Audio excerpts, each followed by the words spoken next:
What's crumbling cookies? So I saw this girl online. She's some kind of yoga instructor, lifestyle guru, something. She's a YouTuber as well, and she has her own talk show called Coffee Talks, where she literally holds a mug, sipping coffee and speaking about some different issues with her audience and stuff like that. So it came up to my mind, I could do something like that, but I don't want to copycat the whole thing. I'm not gonna do the coffee thing. Let's say I'm gonna use bananas, cause bananas and eating bananas in public in front of the people is considered as socially awkward, and my, I'm so into social awkwardness. So I'm gonna introduce banana talks. Whoop, whoop, whoop, whoop, whoop, whoop, whoop. Okay, enough with the whoops. I'm gonna generally eat my banana and speak about something that I saw that's really intriguing. This part of the you don't want this part of the banana, you just tear it off and woo! Banana talks. A lot of people ask me what it's like to be a model. I mean, is your life like super awesome? You're traveling to Bali every now and then? Like, no, I've been to Bali once and I paid for my own trip. My latest shooting was a week ago on a music festival, and you might ask, woo, was it awesome? Were you dancing all night and you had paparazzi around you and ching, ching, ching? We're like being so awesome in the VIP areas and everything. No, I was not in the VIP area. We entered the festival at 7 p.m. They literally open gates at 7 p.m. So we entered at 7 p.m. Let me just tell you, by 1 a.m. I was done. I couldn't move, I couldn't go to the festival. So we entered at 7. We went shooting, we were shooting like woo! And cheering and pretending everything is awesome. And you know that crazy period when one band finishes and there's a little gap between the next band starts, with their technician guys on the stage, like putting the thingies for the new artists? When there are like commercials going around and nobody's dancing, we were still doing the woo! Yeah! Best festival ever! Woo! So yeah, we were like maniacs and people were looking at us like, son, is everything alright with you? And we're like, we're doing our jobs. It was crazy. By 1 a.m., as I said, I was done. I said, you know what? I'm going home. I'm literally tired. I cannot jump anymore. There were Migos playing. I think French Montana was there. I was like, you know what? I just want to go home. I'm super tired. See you guys tomorrow, because we did like 2-day shooting on a festival. Amazing stuff, but still really stressful. And the job of the model might not be stressful as the job of a stockbroker or a hedge fund manager or something like that, like a surgeon, but it's really tough. Like, you're a sport athlete, and when we're speaking about sport athletes, we generally have the same workouts as the sport athlete. For example, I was in the gym like a couple months ago and my trainer got me the Cristiano Ronaldo personalized training. So I did the very same training that Cristiano Ronaldo does before his games, or however he goes to the gym or whatever. So we are some kind of a personal athletes, professional athletes. Everything is personal, but so what it's like to be a model in real life? I love doing groceries. Oh, he's a model, has somebody to do stuff for him, he makes his girl go for... No, I love groceries. And let me tell you a little secret. I'm a €1 deal king. I'm a €1 deal king. Ask me what can you buy for €1, I'll make the whole groceries list. Trust me, I bought like a kilo of bananas for €1. Less. I bought tortillas for €1.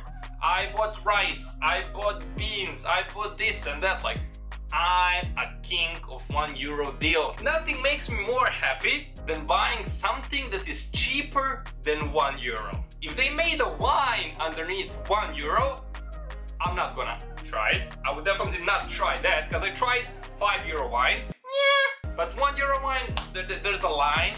There's definitely a line we need to like make before doing any other stuff. I love flirting with cash register girls. Not in a sexual way, but in a, you know, like charming way, because they hate their job. The cash register girl hates her job, and she hates you because you are kind of making her do her job, because you're here with the stuff and she needs to beep. So I'm like, hey, what's up, how you doing? Is your shift over yet? Like blah blah blah, stuff like that. I like to make them smile so they hate their job less. For some reason it's working out, because maybe because they say models are cute and they're charming and stuff like that, but I like to use my charisma and I like to use my kind of charm thingy in order to make people happy. For example, I strictly love cash register girls, no matter the age, no matter the age. Don't get me wrong. This is really awesome banana. I love this banana. One of the best bananas I had today. And this is my second banana today. There are 50-50 chances, but banana is good. Traveling is a fun part. Traveling is awesome because if you want to travel somewhere far, all you have to do is call your manager. Hey bro, I want to travel to Istanbul. Can you get me a deal in Istanbul? The job of your agent is to find you a job in Istanbul.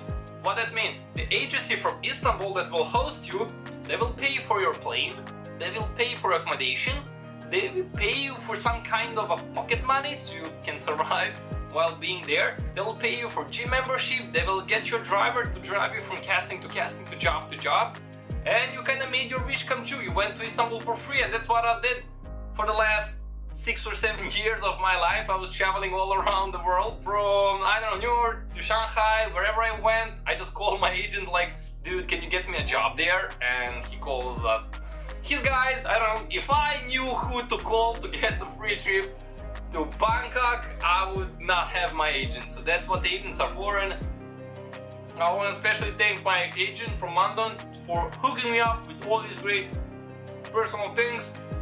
Thank you so much. Being a model in real life is awesome because it's definitely completely opposite of what you see on a runway. You just think, oh, you models, you just walk on a runway and you pretend you're cool, and not all the fashion models are cool, trust me. I know a lot of models that are like super shy. They don't flirt, they don't hang out, they don't club. They don't club like, oh, I'm gonna build a club. They don't do clubbing. They don't do nothing. They're just super shy about their whole existence. They only do modeling because it's fun for them.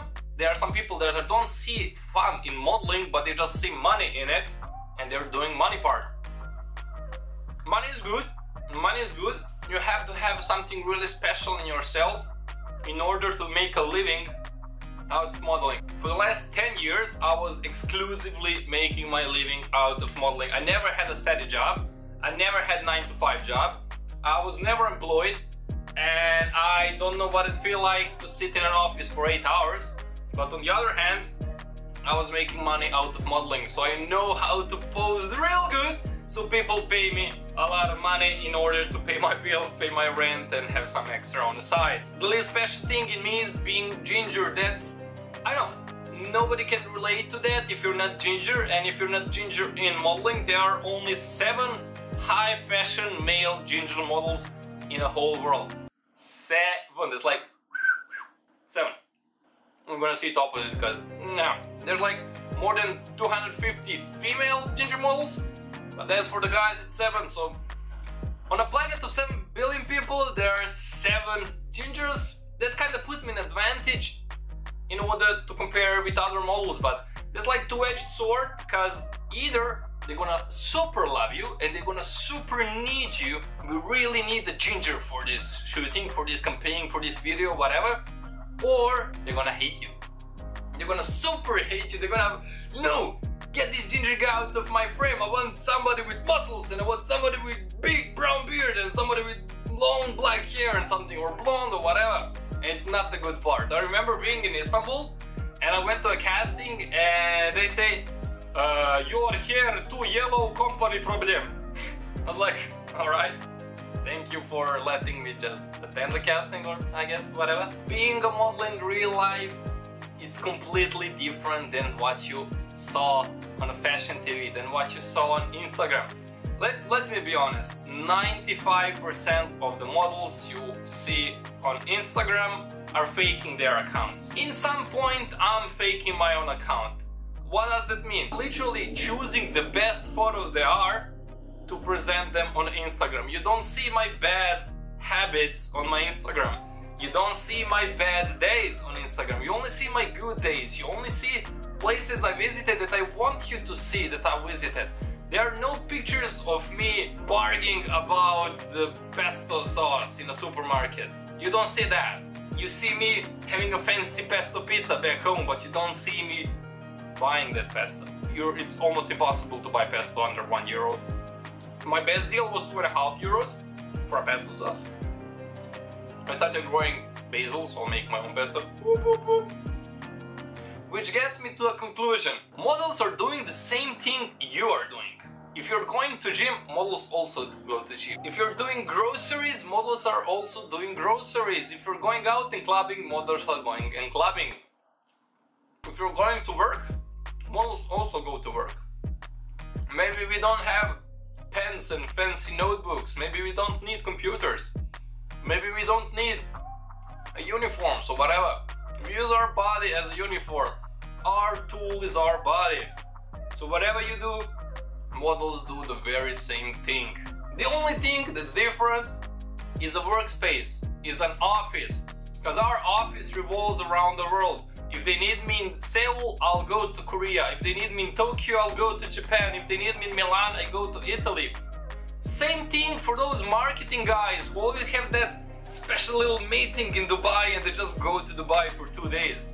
We do the same things. Generally, being a model is like being someone who doesn't have a steady job and steady office, and he constantly, frequently traveling to different destinations to do those meetings or whatever they are doing when they go to Dubai or wherever they go, Minnesota, whatever.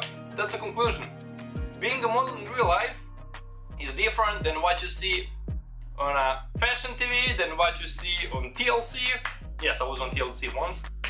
What you see on Instagram, because most of us are faking our Instagram profiles in order to kind of make us look better, so guys can hire us more and we have more interaction with the audience and building our portfolios. Okay, I'm gonna tell this honestly before I end my video. We fake our Instagram profiles because Instagram profiles became really reliable source of how awesome of a model you are in the last 2 years. Let's say 5 years ago, you had to have your own charisma and a strong portfolio. I mean, the photos and the videos and the clients you did and everything.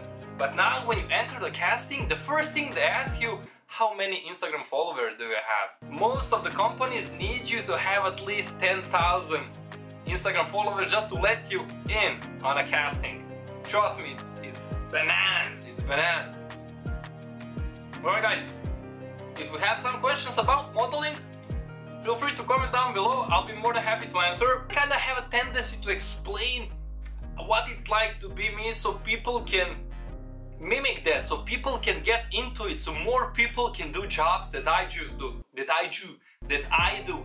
So guys, feel free to comment if there's something else you want me to speak about with my banana talks. Feel free to ask. In the meantime, I'm just gonna finish my banana. See you guys in the next video. Bye! I just threw this banana. I hate myself. Woo! Yeah, there's a banana piece on my foot. Ah, god damn it, why did I do that? Yeah. Woo!